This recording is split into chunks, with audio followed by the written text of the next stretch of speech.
چہرے کی خوبصورتی کا وظیفہ۔ اکثر لڑکیوں اور لڑکوں کے چہرے پر دانے یا داغ نکل آتے ہیں تو ان کو ہم یہی عمل بتاتے ہیں اور ان کا چہرہ 14ویں کی چاند کی طرح سفید ہو جاتا ہے اور کافی خوبصورت ہو جاتا ہے۔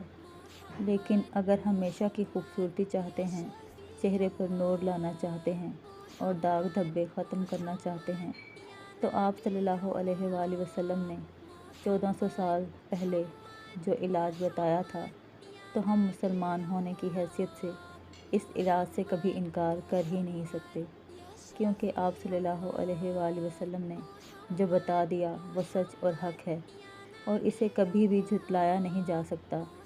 اگر اس وظیفہ پر عمل کریں گے تو کبھی بھی فیشیلز وغیرہ کی ضرورت نہیں پڑے گی، چہرے کی خوبصورتی میں اضافہ ہوگا اور جلد کے امراض سے بچے رہیں گے۔ رات سونے سے پہلے اول و آخر 3 بار درود ابراہیمی پڑھیں اور درمیان میں اللہ پاک کا نام یا مصور 41 بار پڑھیں اور پڑھنے کے بعد اپنا ہاتھ چہرے اور گردن پر پھیر لیں اور پھر سو جائیں۔ اس عمل کو اپنی زندگی کا معمول بنا لیں اور مسلسل کرتے رہیں۔